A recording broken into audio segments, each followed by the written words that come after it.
Welcome to the Ben Dano Podcast, where we're calling a spade a spade. The WNBA is losing money yet again, but this time they are starting to feel the heat from their NBA investors. The New York Post reports the WNBA will lose $40 million this season, and its NBA investors are growing impatient. All the money that the NBA has put into this league from the NBA owners' wallets, they still haven't seen a dollar of that money yet. They still haven't seen any profit from the WNBA. They just continue to reach in their pockets, grab a whole bunch of cash, and just throw it at the WNBA like it's some monopoly money, because at the end of the day, the WNBA is a game. It's not meant to be taken serious. It is just a bunch of people playing around a four-sided square board and just trying their best to act like they own something. Ooh, I own the property over here. Ooh, I own the railroad tracks over here. You own minimal from the WNBA's perspective. When it's compared to the NBA, there is not much that the WNBA actually is in charge of. But before we get to the meat and potatoes of this video, real quick, leave a like, leave a subscribe if you haven't already. Let's go over some of the lies that we have seen this season when it comes to how much business is booming in the WNBA. The Athletic, they come out with an article, how the WNBA went from an existential moment to record success. Oh wow, so they were about to cease to exist, and now they're having record success. That's very interesting. The WNBA has never been in a better place.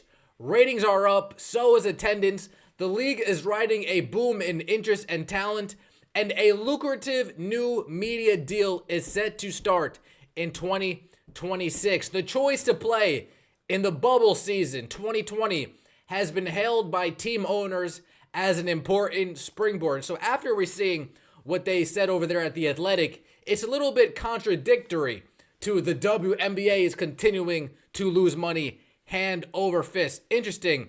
We can just chalk that up as point numero uno. Point number two, the Wall Street Journal. Inside the WNBA's big, bold, record-breaking year. This is the article where they have Angel Reese on board. They have Asia Wilson on board. And they're giving credit to how big this league is growing. Team owners, players, and league leaders had been hoping and plotting for women's basketball to go supernova. This year, they got their wish. Very interesting when we compare that to the article that the New York Post just published. It's a little bit contradictory, is it not? Fast forward, a couple myths that people are talking about. Myth, the WNBA doesn't make any money. Fact, the WNBA's revenue grew 233% in 2023, from $60 million in 2022 to $200 million. Note, the NBA only became profitable in the 90s after operating for 20 to 30 years. I'm tired of these people saying, don't compare us to the NBA, and then at every turn, they want to get compared to the NBA. Very interesting. Let's take a look at some of these graphs that they have set up for us. Graph number one, myth, the WNBA doesn't make any money. Fact, the WNBA revenues grew. With this rate of growth, the WNBA's revenue will likely continue to increase. Investments take time to develop, and sometimes the ROI isn't immediate. Newsflash, it has been 28 years, and there still has been no ROI, return on investment. If you are an NBA team owner, folks, remember all of this in your memory bank. It's been 28. The NBA started out of nowhere. They didn't get tons of money from a league that was already existing. It didn't happen like that. It didn't unfold like that. The WNBA had a head start based on the infrastructure, based on the teams, based on the groundwork that the NBA had already laid before them. Yet the WNBA, 28 years later, still can't manage to turn a profit. The same business model is applicable to the NBA. Some teams, such as the Lakers, were in debt and not profitable for the first few years of operating. The NBA became profitable in the 90s after operating for 20 to 30 years.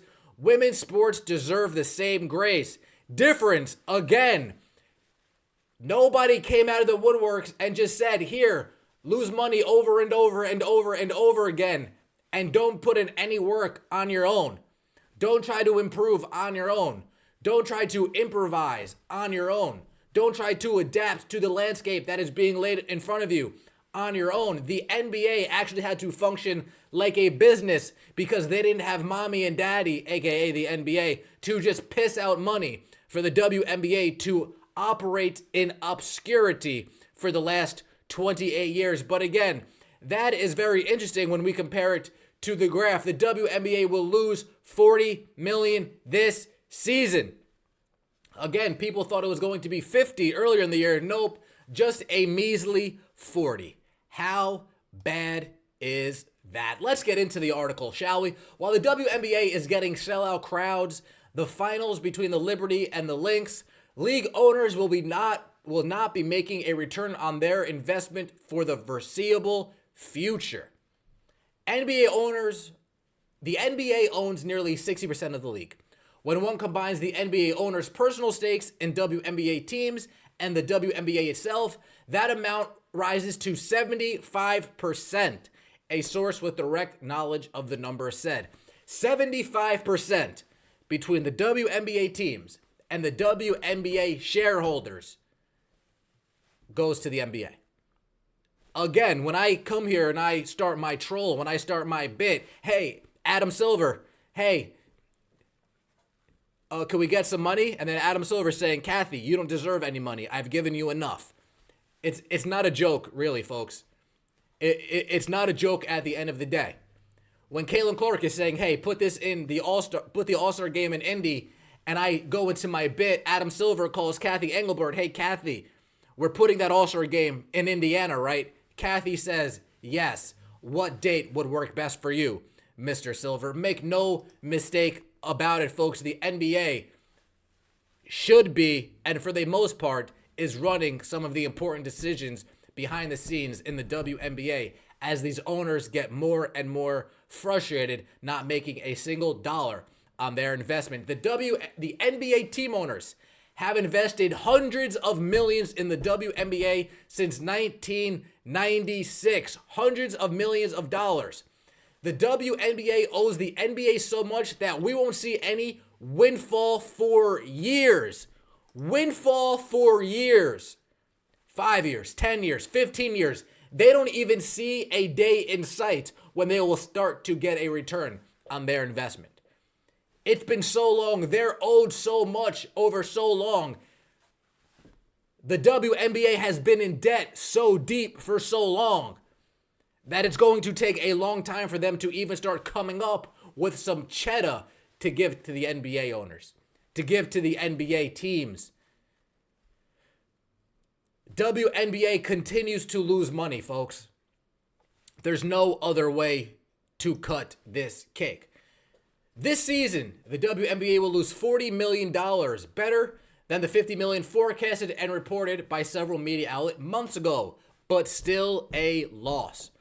Starting in 2026, the WNBA will get up to $2.2 billion over 11 years as part of the new media deal.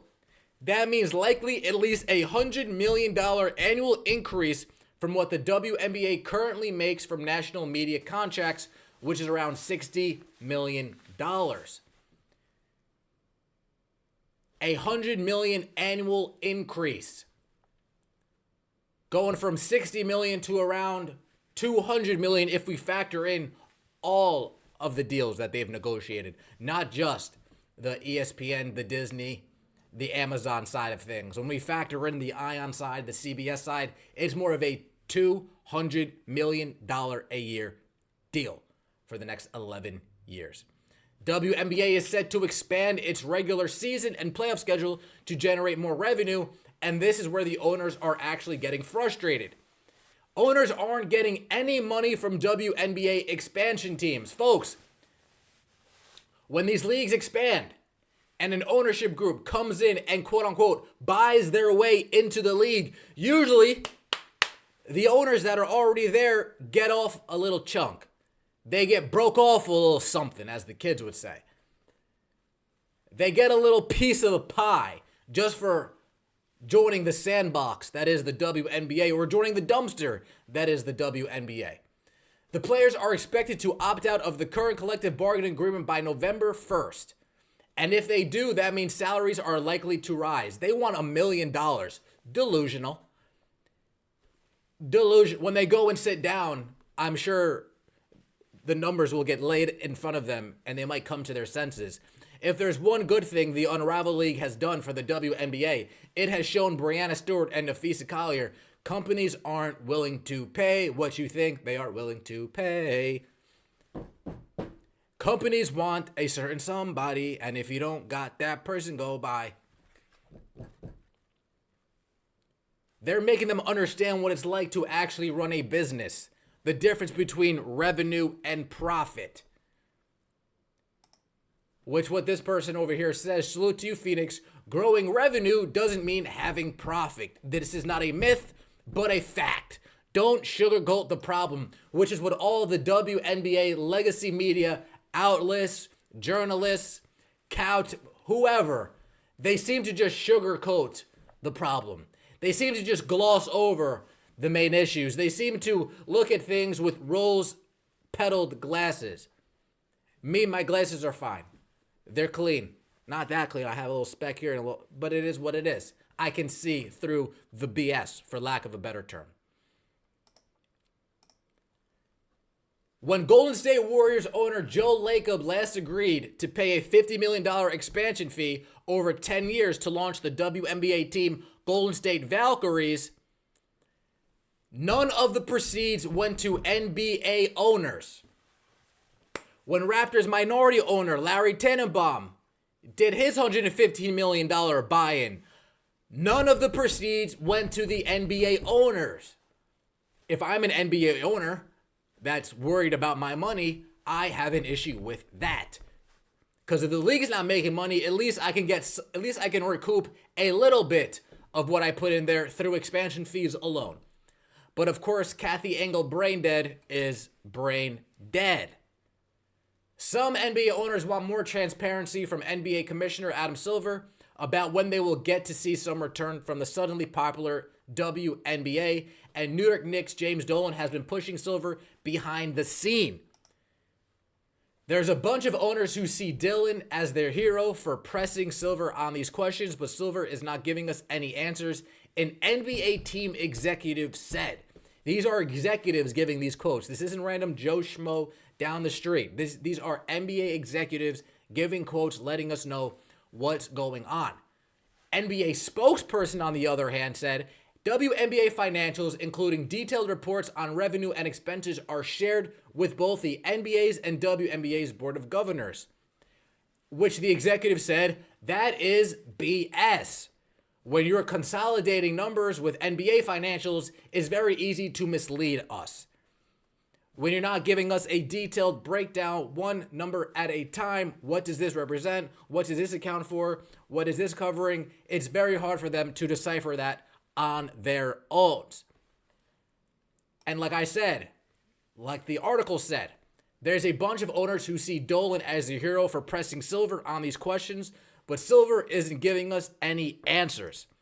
James Dolan, the owner of the New York Knicks, this is where I give it to you real. James Dolan was the only person a part of the NBA's Board of Governors who objected to adding an expansion team in Toronto. New York Knicks owner James Dolan was the sole dissenting vote against Toronto's bid for a WNBA expansion. Now, a lot of people are speculation, folks. That's the thing with some of these speculation. People are speculating that Dolan's objection is rooted in an ongoing legal battle between the Knicks and the Raptors over alleged theft of proprietary information. Many people think it's a hogwash type of deal between those two NBA franchises. However, the Raptors and the Knicks did a huge blockbuster trade last year that brought OG Anunoby to New York and sent RJ Barrett and quickly to Toronto. So again, how much are these two really at odds? Or is this more of just a money thing between the two franchises? No hard feelings, but you stole some of my stuff that could have earned me a couple more dollars. I'm not really a fan of it. I'll still do business with you because I'm trying to win here. We have a new regime in New York. I'm trying to win, but it is what it is.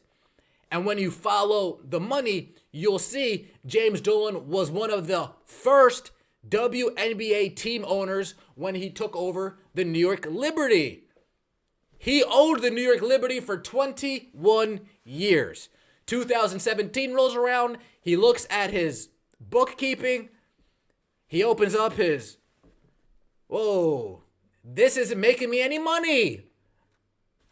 I want out of this league. Get me away. So some people might speculate that he said no to the Toronto expansion team because of some petty little disagreement. But he said no to the expansion team because he's not getting paid because the WNBA, A, doesn't break off a piece of the expansion fee to the owners, and B, doesn't make any profit that the NBA owners that are facilitating 75% of this league, that are funding 75% of this league, doesn't get a cut of that. James Dolan's tired of losing money on the WNBA. He's been there, he's done that, and he wants nothing to do with it anymore.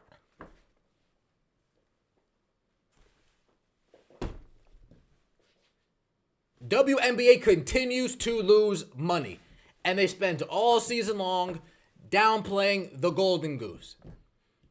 They spent all season long trying to make us believe it was A'ja Wilson, trying to make us believe it was Angel Reese, trying to make us believe it was all of these other factors that have been in the league prior to Caitlin Clark's arrival. Meanwhile, nobody has paid any attention to this league. Folks, 12 hours after Angel Reese and A'ja Wilson went on the Wall Street Journal and gave an interview, look at the results here. Angel Reese's interview, 5.7 thousand views in 12 hours. A'ja Wilson's interview, 2.8 thousand views in 12 hours. People don't care. When Caitlin Clark showed up on 60 Minutes, she did over 200,000 views in less than 24 hours for 60 Minutes. 200,000 views in less than 24 hours for 60 Minutes. That is called motion. That is called being somebody. That is called having a following that polls. Now, if we look at this here, just because I'm a curious George over here, let's take a look at these numbers right now. 2 days later, 14,000 views and 11,000 views for two players who the WNBA are trying to act like are the face of the league. Two players that the WNBA are trying to act like these are the people that we tune in for, when in reality, these are not the people that we tune in for. These two women are not the reason why the league has gotten the attention that it's gotten, the exposure that it's gotten, and they're not the reason why we have 46,000 old fans screaming at us, telling us everybody watches women's basketball. I appreciate all the support, guys. Appreciate you for hanging with me this long. Enjoy the rest of your weekend. It is Saturday. Tomorrow is Sunday, Game 5, WNBA Finals deciding Game 5. Minnesota, New York, in New York. We will be back here for the post-game show. I'm hoping I get a good game. We need shot making, folks. My tone would be a lot different if we get some shot making. That's it. Give me some shot making, make our layups, and I'll come here and I'll give it up. Until then, I look forward to hearing it all. I look forward to hearing from you all. Appreciate all the support. As always, take it easy.